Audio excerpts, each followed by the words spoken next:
All right, so here's an idea that we have really perfected over the last couple of years, and I'll tell you something that as a part of my coaching and consulting, one of my favorite things was the idea around identifying ideal clients by attitudinal qualities and compelling those best clients to duplicate themselves. And so what we did, it's crazy. I actually way out of my scope of expertise. I actually wrote a white paper, if you want to call it that, on the idea of getting ideal clients together in what I called a reception. And so I really was combining two ideas. Number one, I always thought as a coach that attitudinal qualities are some of the best ways really to define, really meaningful way to define your best clients. Outside of investable assets, I get that that's important and so forth, but outside of investable assets, attitudinal qualities are really meaningful. I mean, imagine you're sharing with best clients that they're gracious individuals, they're respectful to your expertise and to your team, that they have gratitude for today and aspiration for tomorrow. It's an amazing thing to use as a definition of ideal clients. But what I found was it was a little awkward to communicate it to best clients. I mean, you could get on the phone and go, hey, John, we're so grateful for the relationship that we've had over the years with you, and thank you for your trust and confidence in us. And you know what we've done recently? We've developed and refined our process.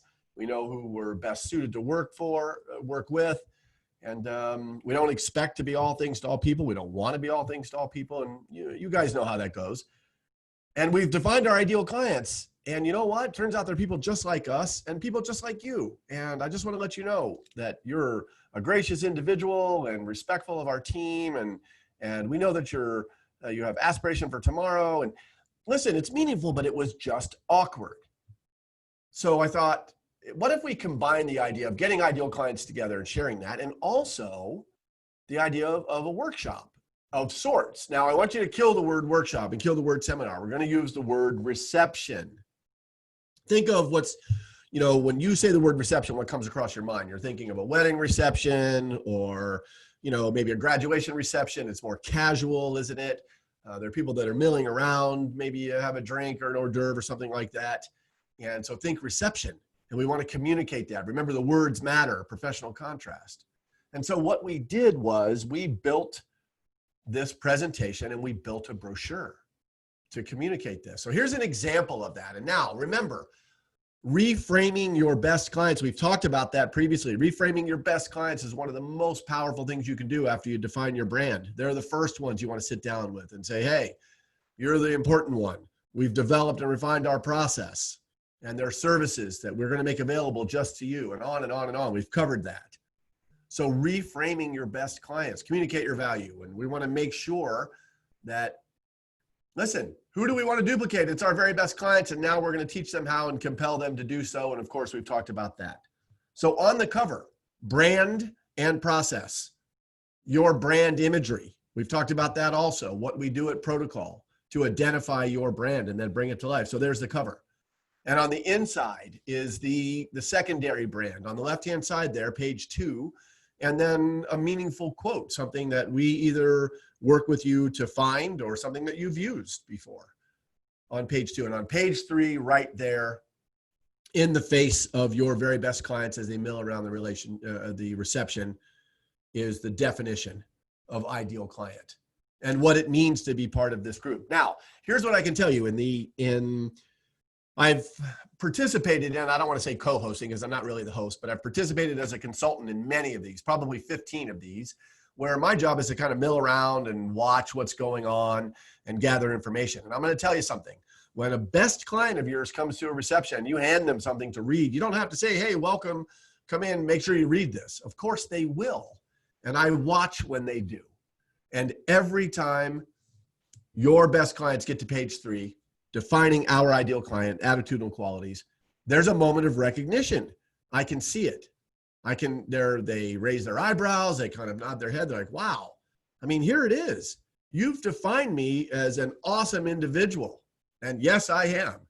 I mean, it's meaningful. And then what they do is they look around the room.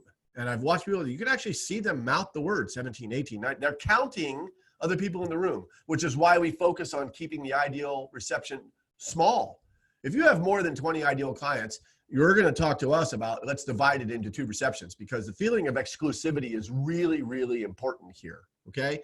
So 1, they recognize how meaningful this is and that they're really awesome. They are this kind of people. 2, they recognize it's an exclusive group. Number 3, almost every single time, you've defined me as an ideal client.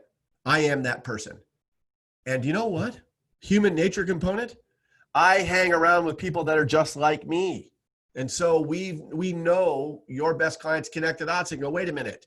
If you describe me as an ideal client, and here are the qualities, well, I hang around with other people that are just like me. They must also be ideal clients. And now I know how to introduce them through your process. And I feel compelled to do so. Believe me, it's incredibly powerful. And I'm all about acquisition. We've talked about that before. I'm never saying don't do workshops, seminars, lead gen, whatever it is you're doing. And we do that very well at our firm.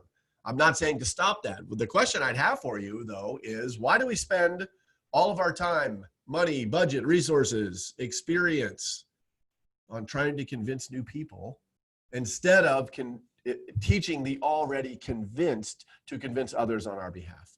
And we know that they will. So ideal client reception. And the last point I'll make about that, and then the brochure goes, it mirrors the introduction kits that we've covered. There's just a page in there, brief, who we are, our process, our strategic partners. We'll close it up with notes and obviously the back cover of it. But it's all around your brand process, and it really communicates something very powerful. And the last point I'll make is, you're not winging this. We don't leave this up to you. Here's the deal. We coach to it. It is a part of our process, and it is very, very scripted. Every word of it. We want to work with you closely. We want to make sure that this doesn't get messed up. This is really important. I think everybody's aware of that the scripting matters. And we talked about the 7 pillars. That's a big part of the ideal client reception. And so we'll, of course, walk you through that. All right. Okay, I see some heads nodding. It's a big deal. It's a big deal. So make sure that after the presentation, let's get together and talk about how we get you started on this. Okay, great.